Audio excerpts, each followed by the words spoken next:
Hello, my name is Garrett Ward, 34 years old. I was once a Marine serving 2 tours in Afghanistan, where dusty days and freezing nights forged me into a man who knows how to stay calm in the midst of a storm. Now I live in a small suburban town in North Carolina, where oak-lined streets and endless fields evoke a sense of peace I once dreamed of during my days in combat. My house sits at the end of a dirt road, a modest place with 3 bedrooms, a garage full of tools, and a small backyard garden where I grow tomatoes, zucchini, and a few rows of greens. It's a long-held dream of mine, a simple life, a home to marry the girl I love, to raise children, and to forget the gunfire that still occasionally echoes in my dreams. I'm not the type to talk much about myself, but if you're reading this, you probably want to know who I am and why this story is worth telling. Let me start from the beginning, from my days as a kid in Fort Worth, Texas, growing up in a family that was never particularly well off. My father, Rick Ward, 63, was a skilled mechanic, but a minor stroke a few years ago forced him into early retirement. My mother, Cheryl, 60, used to work as a cashier at a local supermarket, but she too stopped working due to arthritis and high blood pressure. They now live in a small rented apartment in Fort Worth, surviving on Social Security and a meager insurance payout. They never owned a home, and that always drove me to promise myself I'd do better, to build a more stable life. I have an older sister, Amber, 37, who lives in Florida with her wealthy husband. Amber has always been sharp, knowing how to navigate her way into a comfortable life, and I don't hold that against her. But between us, the distance isn't just geographical. Amber has a way of making me feel like I've never quite measured up. Then there's my younger brother, Troy, 25, who's a different story altogether. He dropped out of college halfway through with no clear plans, just drifting and living off others. Troy is the kind of person you both pity and get frustrated with, like a lost puppy who refuses to find his way home. I grew up in a family full of mismatched pieces. My father was strict, always talking about a man's responsibility, but he rarely showed affection. My mother, on the other hand, was always gentle, but sometimes I felt she used that gentleness to keep us under her control. Amber always sided with Mom, while Troy just did whatever he wanted. Our family wasn't exactly broken, but it was never a perfect picture either. When I was 18, I joined the Marines. It was my way of escaping Fort Worth, the endless family arguments, and the suffocating feeling of not knowing where I truly belonged. The military gave me discipline, purpose, and something resembling a family, brothers in arms who'd have your back in life or death situations. I endured long marches under scorching sun, sleepless nights standing watch, and moments when death felt so close I could feel its breath. But I survived, and when I returned, I carried with me a burning desire to build a life worth living, not just for myself, but for those I love. After leaving the service, I used a VA loan, a benefit for veterans, to buy this house in North Carolina. It's not a mansion, but to me it's everything. I love the feeling of standing in the backyard in the early morning when dew still clings to the leaves, listening to birdsong and smelling the damp earth. I fixed up the house myself, from repainting the walls to installing bookshelves in the living room. Every brick, every window frame bears my mark. This is where I wanted to start over, to marry a girl, to have kids running around in the yard. I thought I was on the right track. But life, as I learned on the battlefield, rarely goes according to plan. And my real story, the one that matters, began when I got a call from my mother one fall afternoon, as the oak leaves in the yard were turning golden. Her voice was frail over the phone, like she was holding back tears. "Garrett, son," she said, "your father and I are in trouble. Our lease is ending, and we don't know where to go. Can you help us out for a while?" I stood in the kitchen holding a cold cup of coffee, looking out at the garden I'd spent all summer tending. My heart felt heavy. I remembered my childhood, when Mom would hold me close whenever I was scared, when Dad taught me how to fix a bike. I remembered leaving home for war, promising myself I'd make up for lost time with my family when I returned. I'd missed so many moments with them because of the military, and that guilt still simmered inside me. So I didn't think twice. "Of course, Mom," I said. "Come here. There's enough room." I didn't know that decision would set off a chain of events I couldn't have imagined, even in my darkest days in Afghanistan. I thought I was doing the right thing, making up for the years I'd lost. But I never expected that sometimes family love can become a weapon sharper than any blade I'd ever faced. My house, the place I once thought was a fortress of peace, was about to become another battlefield. And this time, the enemy wasn't shadowy figures lurking in the desert darkness. It was the people I call family.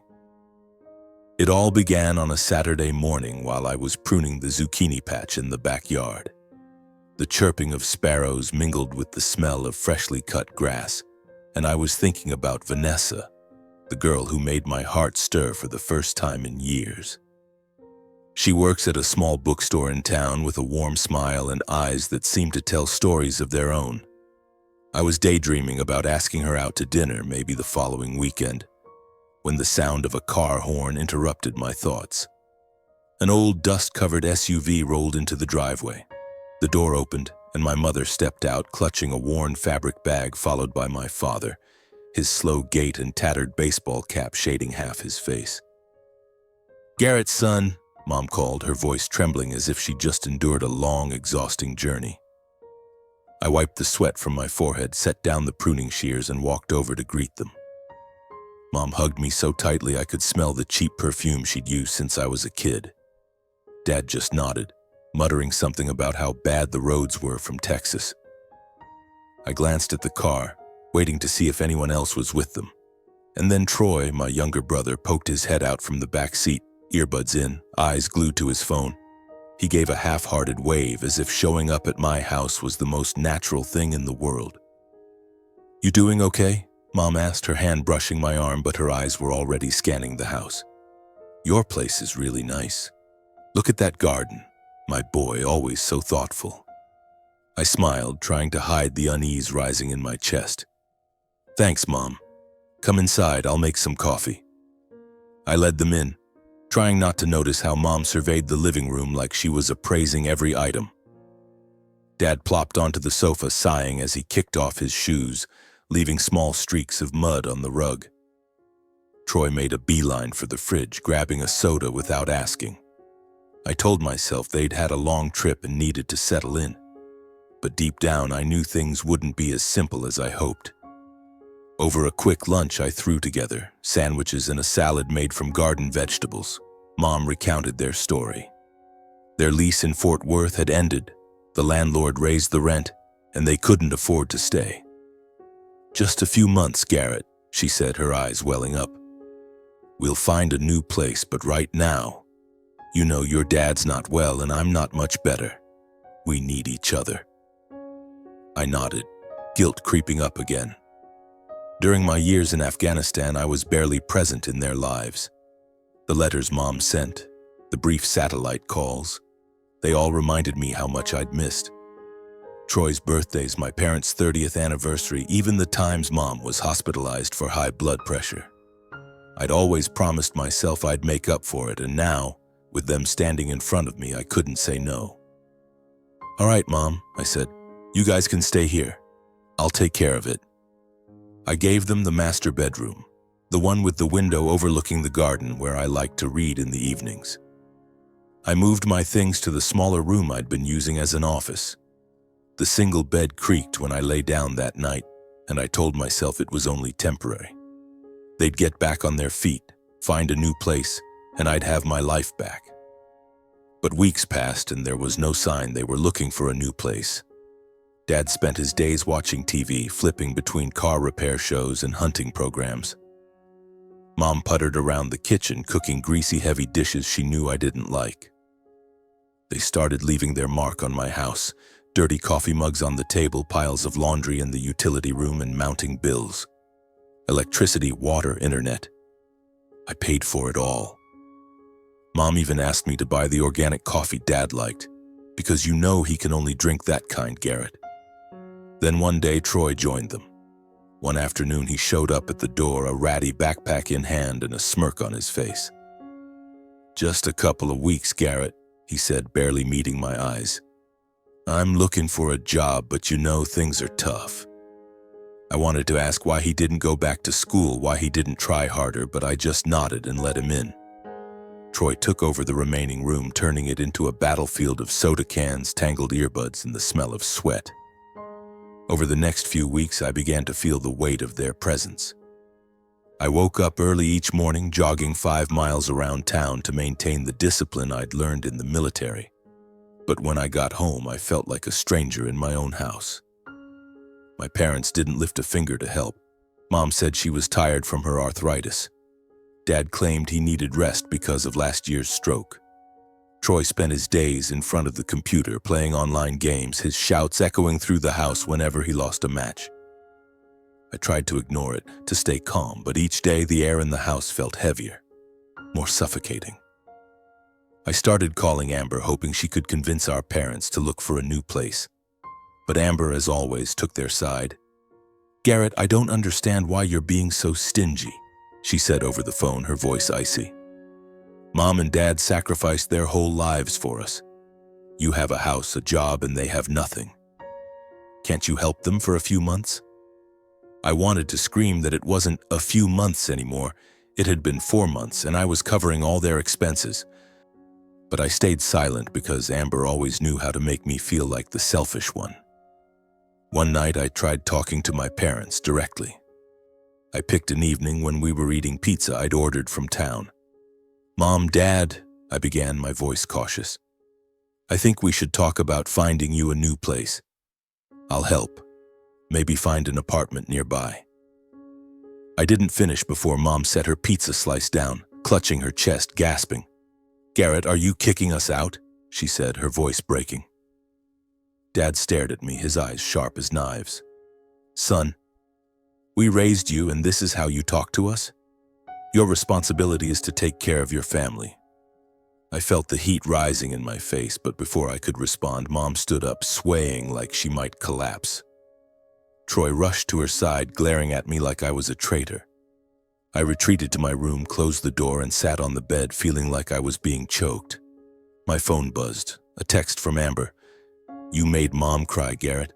Happy now?" I tossed the phone onto the bed, trying to breathe deeply, the way I used to before a battle. But this time, there was no clear enemy to face. Just my family, and I didn't know how to win without losing myself. In the months that followed, I lived like a robot. I went to work, training veterans at the community fitness center, came home, paid the bills, bought my parents' medications, and tried to ignore what was happening in my own house. I thought I could endure it. I had survived long days in Afghanistan where death lurked around every corner, where sleep was a luxury, and every decision could be your last. If I could get through that, I told myself I could handle a few months living with my family. But I was wrong. Battles on the battlefield had rules, comrades, and clear objectives. Here, in my own home, I felt like I was fighting shadows, intangible, yet capable of suffocating me day by day. Vanessa was the only bright spot in those dark days. We met by chance at the bookstore where she worked when I went in looking for a book on gardening. She helped me pick one out, and we ended up talking about small things, from how to care for tomato plants to the old movies we both loved. Vanessa was unlike anyone I'd ever met. She had a way of making me feel seen, not as a veteran with invisible scars, but as a man with simple dreams. I started thinking about a future, one with her in it. I had planned to propose. Not a flashy proposal with flowers and candles, but a cozy evening at home, with steaks I'd grill myself and a simple ring I'd saved up for over a year to buy. I wanted Vanessa to see me not just as a man with a past full of battlefield dust, but as someone who could give her a home. I'd chosen the day, a Friday evening when the moon hung low over the North Carolina sky, and I imagined her smiling, nodding, and both of us stepping into a new chapter together. But life, as I'd learned, has a way of shattering the most beautiful plans. I had prepared everything for that evening. I left the training center early, stopped by the supermarket to pick up prime beef, potatoes, and a bottle of red wine Vanessa once said she liked. I even bought a bouquet of lavender. Her favorite, she'd said, because it reminded her of the fields of her childhood. On the drive home, my heart raced, not from nerves, but from excitement. For the first time in months, I felt alive, truly alive, not just existing. But when I opened the front door, everything fell apart. The living room, which I'd cleaned spotless that morning, looked like a war zone. Empty soda cans littered the coffee table, mixed with cold pizza crusts. The tablecloth I'd carefully ironed was crumpled and stained with grease. In the kitchen, pots, pans, and dishes were piled in the sink, and the smell of grilled meat, my steak, meant for Vanessa, lingered in the air but not from my oven. I walked in, my hands gripping the grocery bags, and saw Dad sitting on the sofa, holding a half-eaten plate of food. Mom was in the kitchen, wiping her hands on an apron while Troy played his video game, earbuds in, oblivious to the world. "Garrett, you're back?" Mom said, her voice soft but betraying a hint of indifference. "We were so hungry, so I grabbed some meat from the fridge for dinner. You don't mind, do you?" I stood there, the grocery bag slipping to the floor, the wine bottle hitting the wood with a dull clunk. The meat in the fridge. It was the steak I'd bought for Vanessa. I'd labeled it carefully. "Do not touch," but now it was on Dad's plate, hacked up and nearly gone. I wanted to yell, to ask why they couldn't respect something so small in my own house. But I just stood there, feeling the air drain from my lungs. "Garrett?" Mom called again, her voice tinged with concern now. "Are you okay?" I didn't answer. I turned and walked out to the backyard where the moon was just beginning to peek over the neglected garden beds. I took deep breaths, trying to suppress the anger rising like a tidal wave. I had never felt so powerless. This was my house, but I no longer controlled it. Vanessa arrived at 7, right on time. She wore a pale blue dress, her brown hair loose, and her smile made my heart ache. But when she stepped inside, I saw the light in her eyes flicker. She looked around, the messy living room, the stale food smell, Dad's coughing from the sofa, and Troy still shouting into his headset. I tried to smile, to act like everything was fine. "Sorry, it's a bit messy today," I said, my voice faltering. "Let me clean up a bit and we'll have dinner." Vanessa nodded, but I could tell she was uncomfortable. She sat down, her hands clasped tightly as if trying to anchor herself. I rushed to the kitchen, desperate to salvage the evening, but everything was gone. No steak, no potatoes. Mom had used them to make the mashed potatoes she liked. All I had left were a few slices of bread and some wilted salad. I felt like I was trying to build a castle from crumbling sand. Dinner was a disaster. Vanessa tried to make conversation, asking about my work, but Mom kept interrupting, talking about her aching joints or how Dad couldn't sleep because of the weather. Troy didn't even leave his chair, the sound of his game drowning out Vanessa's voice. Finally, she stood up, saying she had to leave early for a morning shift. I walked her to the door, trying to say something to keep her there, but she just gave a sad smile and said, "Call me when you're ready, Garrett." When the door closed, I felt like I'd lost a piece of myself. I turned back into the house, and for the first time in years, I couldn't hold back my anger. I stormed into the living room, standing in front of Dad, Mom, and Troy. "What do you think this is?" I shouted, my voice shaking. "This is my house. I've done everything for you, and this is how you treat me, taking my stuff, trashing my home, showing me no respect." Dad looked at me, his eyes cold. "Garrett, calm down," he said, as if I were a child throwing a tantrum. "What are you talking about? We just borrowed some food. You want us to starve?" Mom started in with her usual sweet tone. "Son, I didn't expect this from you," she said. "I gave my whole life for you, and now you're turning your back on me?" I wanted to slam my fist on the table, to tell them to get out right then and there. But then Mom swayed, leaning against the chair like she might collapse. Dad stood up, supporting her, and glared at me like I was a traitor. My anger dissolved, replaced by the familiar guilt. I'd made Mom cry. I'd disappointed Dad. I turned, walked to my room, and slammed the door. That night, I didn't sleep. I lay on the single bed, staring at the ceiling, listening to the TV still blaring from the living room. My phone buzzed, a text from Amber. Mom just called me, crying her eyes out. Garrett, what are you doing? They need you, and you're being this selfish? I didn't reply. I just turned off the phone, feeling like I was sinking into a bottomless pit. I thought that was rock bottom. I thought I could fix things, find a way to reclaim my life. But I didn't know that just a few weeks later, things would get even worse. Bad enough that I'd have to turn to the law for help. Sometimes I wonder if life deliberately puts you through trials to see how much you can bend before you break. I used to think I was strong, not in a boastful way, but with the resilience forged through years in Afghanistan, where every day was a gamble with fate. But lying in a hospital bed with sharp pains shooting down my spine, I began to doubt whether I was as strong as I once believed.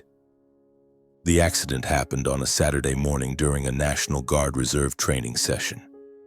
I still attended these drills a few times a year, not just to keep my skills sharp, but to reconnect with old comrades, the only people who truly understood what I'd been through. We were running a rope climbing exercise on rough terrain, something I'd done hundreds of times. But this time, the rope was frayed, a mistake I should have noticed. At about 5 meters up, it snapped. I fell, my back slamming into a rock. Pain exploded like a bomb, and then everything went black. When I woke up, I was in the hospital, the fluorescent lights blinding and the smell of antiseptic thick in the air. The doctor said I had a mild spinal injury. Lucky not to be paralyzed, but I'd need extended bed rest, possibly for months, and physical therapy to recover. You're a strong guy, Garrett, the doctor said, his tone reassuring. But you'll need time and care. I nodded, but my mind was fixated on one thought. How was I supposed to recover when my own home was no longer a place I could rest? I called Mom from the hospital, my voice weak through the receiver. I didn't expect her to rush over, but I hoped at least one family member would visit. Maybe bring me a bottle of water or just sit by my side. Mom, I had an accident during training, I said, trying to keep my voice steady.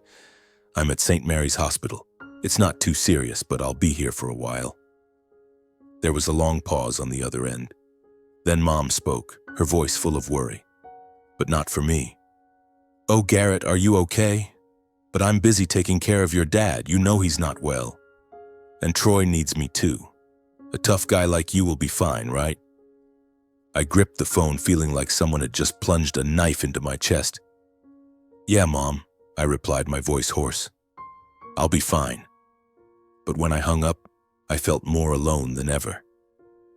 I'd faced death before, but I'd never felt this abandoned. My family, the people I'd sacrificed everything to help, didn't show up. The days that followed in the hospital were a blur of pain and loneliness. I lay in bed staring out the window where tree branches swayed in the wind, reminding me of the garden I used to love. The nurses were kind, but they couldn't fill the void in my heart. I called Vanessa, but every time I heard her voice, I lacked the courage to tell her the whole truth. I just said I had a minor injury and would be home soon. I didn't want her to see me like this, weak, helpless, and betrayed by my own family. Then one day, as I was trying to sit up for some basic physical therapy, the hospital room door opened. I looked up, foolishly hoping it was Mom or even Troy, but it was Jackson, a retired sergeant, an old comrade from Afghanistan. He walked in, carrying a bag of food from my favorite burger joint, a wide grin on his scarred face. Ward, you look like you got run over by a truck, he said, setting the bag on the table. But don't worry, I brought the good stuff. No way I'm letting you starve in this hospital. I laughed for the first time in days, though each chuckle sent a stab of pain through my back. Jackson sat down, recounting old stories from the barracks, the times we nearly died but laughed it off like there was no tomorrow. He didn't ask about my family, but I knew he understood. Jackson always had a way of seeing through me without needing words. He stayed all afternoon, helping me change bandages and even wheeling me down the hall for some fresh air.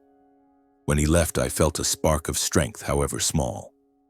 But that comfort didn't last long. A few days later, I got a call from Troy. I thought he was checking on me, but no.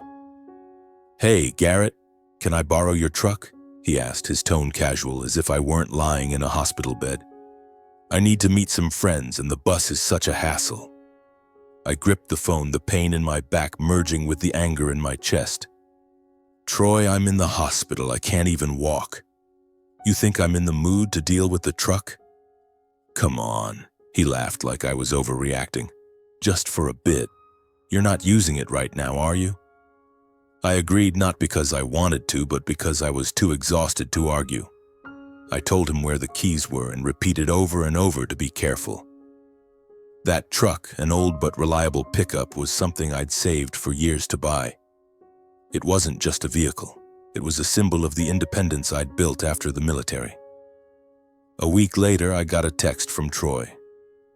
"Garrett, the truck's got a little damage, but it's fine. I'll fix it." I called him immediately, but he didn't pick up.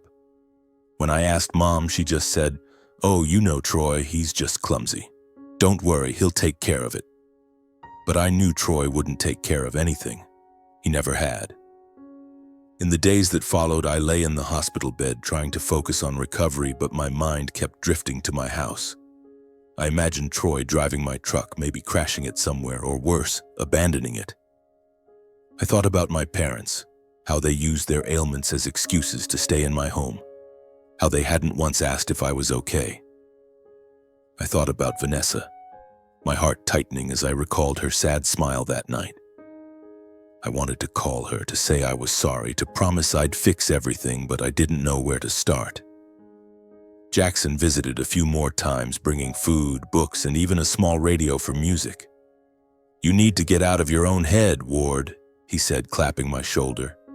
"Don't let this stuff drag you down. You're stronger than that." I nodded, but inside I wasn't sure I was strong anymore. Each night, as the hospital lights dimmed and the machines hummed steadily, I lay there, staring at the ceiling, wondering what I'd done wrong. I'd given my family everything, my home, my money, my time, but they hadn't given me even a shred of respect. I started to feel like I was no longer Garrett Ward, the resilient Marine, but just a man trapped in his own life. Then one afternoon, as I tried to sleep to escape the pain, my phone buzzed. It was a call from Aunt Linda, a distant relative I rarely spoke to. Her voice trembled over the line as if she were holding something back. "Garrett, there's something you need to know," she said, "about the money your grandfather left behind. Do you have time to talk?" I sat up, ignoring the pain in my back. "What money, Aunt Linda?" I asked, feeling like a storm was approaching. "Garrett, before he passed, your grandfather left a trust fund, about $200,000, she continued. "He wanted you to have it to start over after the military, but your mother, Cheryl, and Amber, they hid it from you. They told me you agreed to let them manage the money. I didn't suspect anything until recently, when I checked some old documents and found out the truth." I gripped the phone, feeling like the floor was collapsing beneath me. "What truth?" I asked, though part of me dreaded the answer. "They transferred the money to their own accounts," Aunt Linda said, her voice heavy. "Some of it went to pay off Amber's debts. That big house in Florida isn't cheap. The rest, I heard they used it to cover Troy's debts and buy a bunch of expensive gaming equipment. Garrett, they forged your signature to withdraw the money." I couldn't breathe. My head buzzed, as if 1,000 bees were swarming inside it. I thought back to the past months, Mom crying about not having enough for rent, Dad complaining about his health, Troy carelessly gaming in my living room. It was all a lie. They hadn't just taken advantage of my home. They'd stolen what was rightfully mine, the future my grandfather had left for me. "Are you sure?" I asked, my voice shaking. "How could they do this without me knowing?" "I have the documents, Garrett," Aunt Linda replied. "I'll send them to you, but handle this calmly, okay? They're still your family." When I hung up, I lay back on the hospital bed, staring at the ceiling, but this time it wasn't loneliness or guilt suffocating me. It was anger, a smoldering, burning rage I hadn't felt since my days on the battlefield. I'd given everything for my family, and they'd repaid me with betrayal. I didn't tell anyone about the call, not even Jackson, who still visited every few days with bags of food and jokes to pull me out of the darkness. I didn't want him to see me like this, not just weakened by injury, but broken by my family's betrayal. A few days later, Aunt Linda sent a package of documents to the hospital. With trembling hands, I opened it and read every line of my grandfather's will. My name was clearly stated: Garrett Ward, my grandson, shall receive the full $200,000 from the trust upon reaching the age of 30 or after leaving the military. I was 34, discharged for 3 years, and not one person in my family had told me about this money.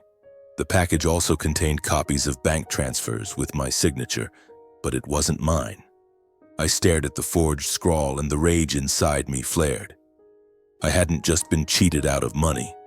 I'd been cheated out of trust.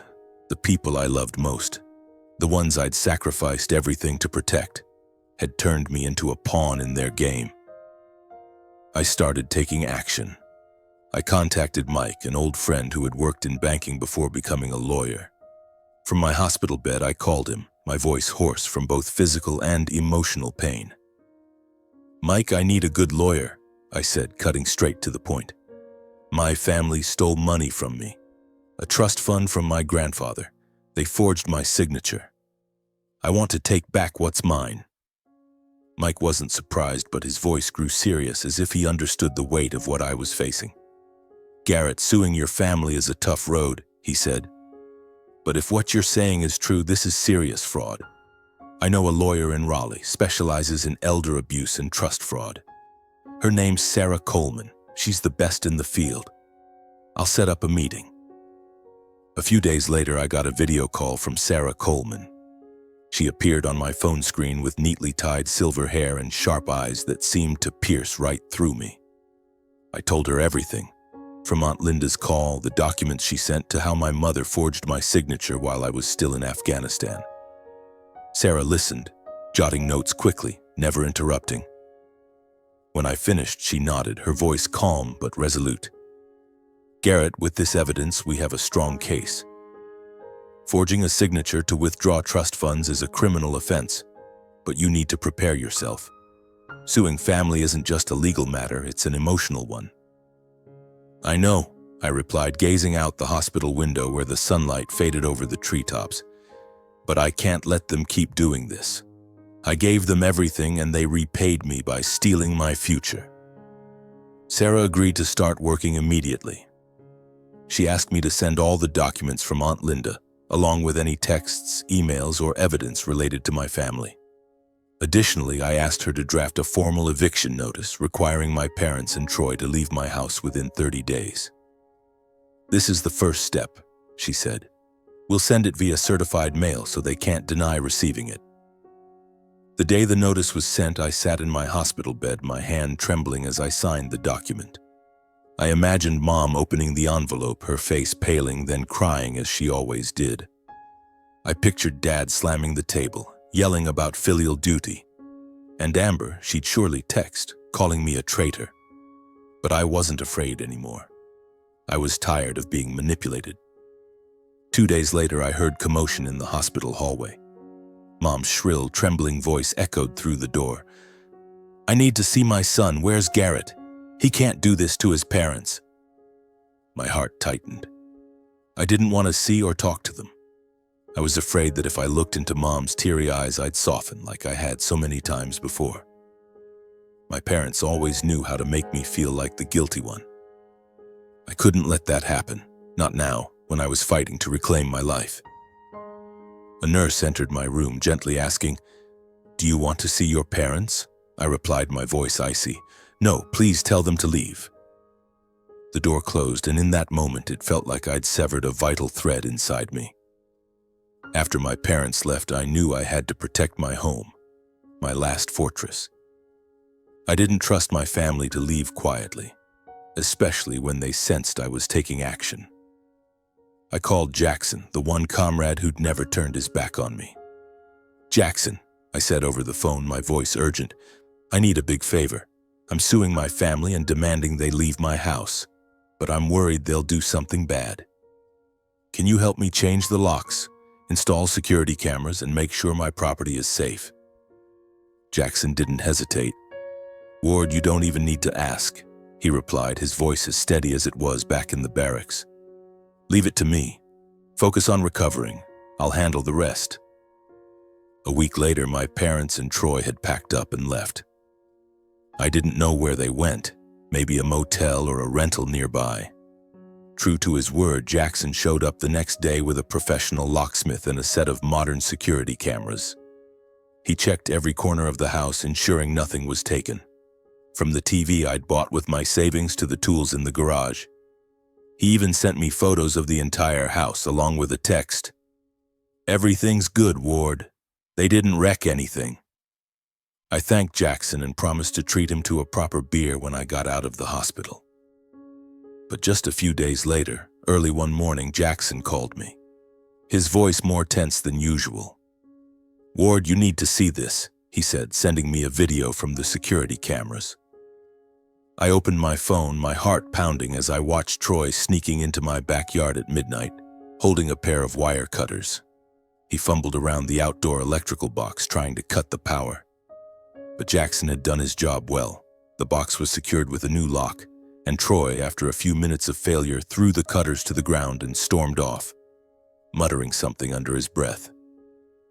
I think he was trying to cut the power to get back at you, Jackson said. But that's not all. This morning I found the water pipe in the backyard damaged. Looks like someone deliberately broke it. I gripped the phone, feeling my blood boil. Troy, I muttered, though I knew Mom and Dad could be behind this too.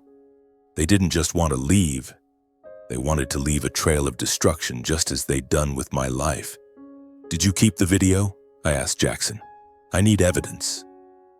It's all saved, Jackson replied. The cameras caught everything. If they try anything else, I'll call the cops immediately. I called Sarah, my lawyer, right away and told her about Troy's actions. Garrett, this is property damage, she said, her voice calm but sharp. With this video, we can report it to the police and add charges to the lawsuit. Do you want to proceed? Yes, I answered without hesitation. They've gone too far. Sarah instructed me to send the video to a friend of hers at the local police department. Within hours, an officer contacted Jackson asking for more details. Jackson not only sent the video but also provided photos of the damaged water pipe and a hammer found nearby, likely the tool Troy used. That evening, I got word from Jackson. Troy had been picked up by the police for property damage. He wasn't held long, but being taken to the station was enough of a shock to rattle my family. But that wasn't the end of it. While Troy was being questioned, my parents launched a smear campaign. They went door to door in the neighborhood, spinning lies about how I'd abandoned my elderly parents and kicked the whole family out onto the street. They weren't just betraying me, they were trying to ruin my reputation in this small town where I'd worked so hard to build a new life. Amber, as usual, took things to another level. She posted a long rant on social media calling me an ungrateful son and a selfish jerk who only cares about himself. The post was shared dozens of times with comments from people who knew nothing of the real story. Shameful, one person wrote. Family is everything. How could he treat his parents like this? I read each line, my heart constricting, but I didn't respond. I knew that engaging in Amber's online war would only drag me into the mud she'd created. About 5 days later, amidst the ongoing stress, I got some good news. Sarah called, saying the lawsuit was ready. We have enough evidence, she said. The video of Troy, the bank transactions, and the forged signatures. They don't have a way out. But Garrett, are you sure you want to go through with this? I looked out the hospital window where sunlight filtered through the trees and thought back to the days I stood in my backyard, tending my garden. That was the dream I'd built, and they'd tried to destroy it. Go ahead, Sarah, I said, my voice steady. I want justice. The weeks that followed were a grueling stretch of stress, but for the first time, I felt like I was truly taking control of my life. After months confined to a hospital bed, my body was starting to heal. I could walk again, albeit slowly and with a cane. Each step was a reminder that I was inching closer to victory, not just in the lawsuit but in reclaiming myself.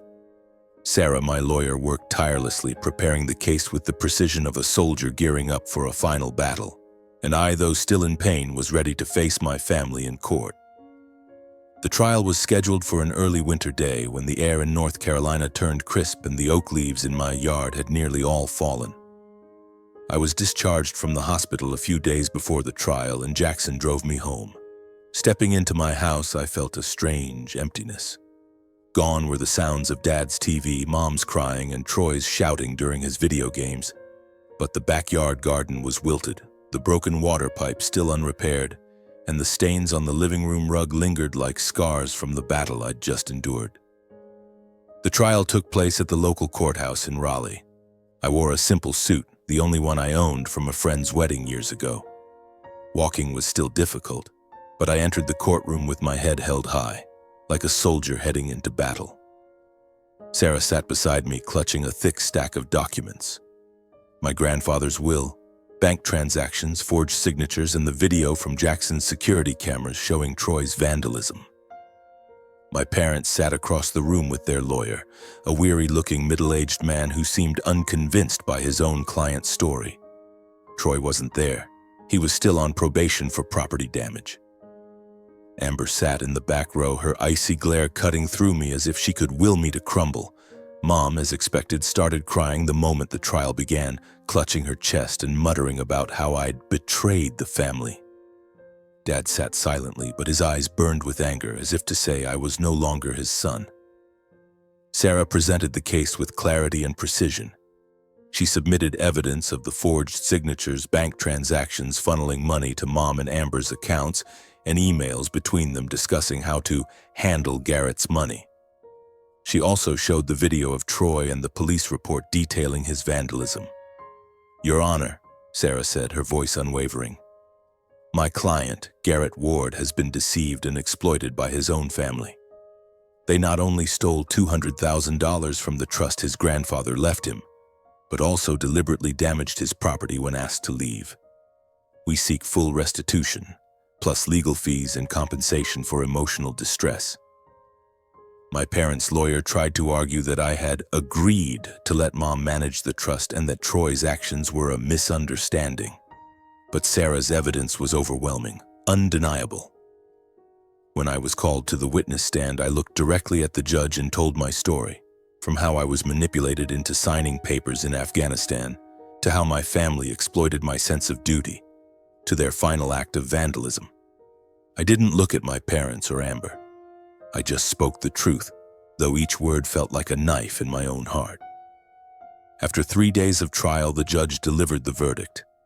The court ordered Mom and Amber to repay the full $200,000 plus an additional $50,000 for damages and legal fees. Troy faced further penalties for his vandalism, including community service and restitution for the cost of repairing the water pipe. My family's credibility was shattered. Their smear campaign lost all weight once the truth was laid bare in court. Amber's attempts to justify herself on social media were met with silence from friends and former supporters. They had nothing left to say. After the trial, Mom called me, her voice choked with tears. "Garrett, my son, I'm so sorry. I didn't want things to go this far. Can you forgive us?" I held the phone, listening to her sobs, but this time I felt no guilt, only emptiness. "Mom, I gave you every chance," I said, my voice calm. "But you chose this path. I can't keep doing this." I hung up, and that was the last time I spoke to her.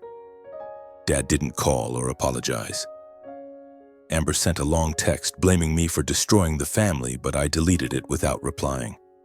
They were no longer my family, not in the way I once believed. I returned to my house, where sunlight once again filtered through the trees, though the garden still needed time to recover. The restitution money allowed me to fix the water pipe, repaint the walls, and buy new seedlings. But more than that, it gave me a chance to start over, not to forgive, but to live for myself. The days after the trial were spent in my backyard, my hands gripping a small shovel as I carefully replanted rows of tomatoes and zucchini. Each thrust into the soil was a declaration. that I was no longer the man my family could manipulate, that I was rebuilding my life piece by piece. The house, once a battlefield of arguments and betrayal, was becoming my fortress again. I painted the living room walls a soft blue, replaced the stained rug, and hung a landscape painting I'd bought at a local fair. Every change, no matter how small, was a step toward erasing the scars my family had left behind. Recovery wasn't just about fixing the house or my body. It was about rediscovering Garrett Ward, the resilient Marine, the man who once dreamed of a simple life with a garden and a family of his own. The spinal injury still caused aches on cold days, but I didn't let it stop me. I started physical therapy at home, pushing my body further each day. Much like I'd marched through Afghanistan's deserts. Every step, every light weight I lifted was a small victory, a reminder that I still had the strength to rise after everything. One afternoon, as I wiped sweat from my brow after a therapy session, Jackson stopped by, carrying a cooler of cold beers and his familiar grin. "You're looking better, Ward," he said, settling into a chair in the yard, watching me water the new garden beds. "This place feels like yours again." "Thanks, Jackson," I said, handing him a beer. "I don't know how I would have gotten through this without you." Jackson just chuckled, raising his can. "That's what brothers are for. You'll make it, Ward. You always do." Jackson wasn't just a comrade. He was a reminder that family isn't always about blood. It's about the people who stand by you when the world turns its back. We sat there under the sunset talking about old times, the battles we'd faced together, and the dreams ahead. I told Jackson about my idea to start a fitness training program for veterans and young people in town. Not just to build physical strength, but to help them find purpose the way I was doing. A few weeks later, I launched the first class. I rented a small space at the community center where I'd worked before my injury. My first students were a group of veterans, men like me, carrying invisible scars from war. I guided them through simple exercises, sharing lessons I'd learned from the military, not just about physical strength, but about surviving the darkest days. "You don't have to win today," I told them at the first session. "Just keep moving one step at a time." The class grew, attracting not only veterans but also local teens searching for direction. I saw a piece of myself in them, people who'd been lost but yearned for a chance to start over. Teaching them didn't just help me regain my strength, it reignited a passion I thought I'd lost. Every time I saw a student push past their limits, I felt like I was moving forward too. Vanessa was a different story. I'd called her a few times after the trial, but her responses were short, distant. I didn't blame her. The battle with my family was too much for anyone, and I'd pushed her away when I needed her most. One day I gathered my courage and went to the bookstore where she worked. She stood behind the counter, her brown hair loose, her smile still warm but tinged with sadness. "Garrett," she said softly. "I heard about the lawsuit. Are you okay?" "I'm trying," I replied, looking into her eyes. "I want to make things right, Vanessa, but I understand if you don't want to." She was quiet for a moment, then smiled, her eyes glistening. "You need time, Garrett.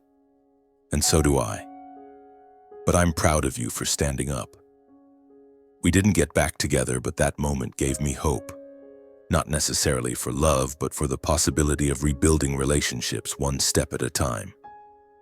One evening, as I stood in the backyard watching the garden come back to life, I thought about the lessons I'd learned. Family isn't always where you find love, but you can always find strength within yourself. I'd lost the people I once called kin, but I'd found a new family, in Jackson, in my students, and in myself.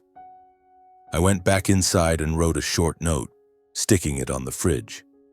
"Live for yourself and never give up." It was advice I wanted to share with anyone fighting their own shadows, and it was a promise I kept to myself every day as I continued my journey of rebirth.